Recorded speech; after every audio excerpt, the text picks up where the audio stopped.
माननीय सदस्य श्री जगदीश बसुनिया जी। नमस्कार। अच्छा ठीक ठीक। माननीय स्पीकर महोदय, আমি আপনার মাধ্যমে মাননীয় বিমান পরিবহন মন্ত্রীকে জানাতে চাই যে আমার কুচবিহার জেলা রাজ আমলের জেলা, রাজ পরিবারের জেলা। সেখানে রাজ পরিবারের আমলে একটি বিমান ঘাঁটি আছে, যে বিমান ঘাঁটিতে দীর্ঘদিন ধরে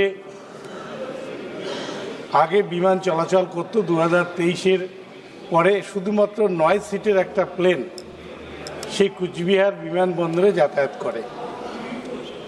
আগামী জানুয়ারি 31 তারিখ থেকে সেই বিমান সংস্থা জানিয়েছেন তারা সেই জায়গায় আর বিমান চালাবেন না, অর্থাৎ গোটা বিমানবন্দরটা পড়ে থাকবে পরিত্যক্ত অবস্থায়।